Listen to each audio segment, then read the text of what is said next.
کام کا پکارنا تو اسی کا ہے، اور جن کو یہ لوگ اس کے سوا پکارتے ہیں وہ ان کی پکار کو کسی طرح قبول نہیں کرتے مگر اس شخص کی طرح جو اپنے دونوں ہاتھ پانی کی طرف پھیلا دے تاکہ دور ہی سے اس کے منہ تک آ پہنچے، حالانکہ وہ اس تک کبھی بھی نہیں آ سکتا۔ اور اسی طرح کافروں کی پکار بیکار ہے۔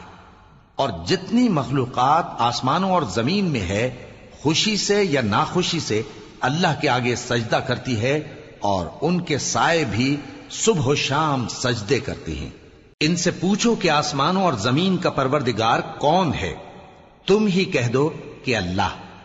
ان سے کہو کہ کیا تم نے اللہ کو چھوڑ کر ایسے لوگوں کو کارساز بنایا ہے جو خود اپنے نفع و نقصان کا بھی اختیار نہیں رکھتے؟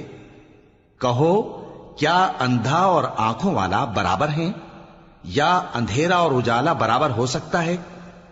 بھلا ان لوگوں نے جن کو اللہ کا شریک مقرر کیا ہے، کیا انہوں نے اللہ کسی مخلوقات پیدا کی ہے جس کے سبب ان کے لیے مخلوقات مشتبہ ہو گئی ہے؟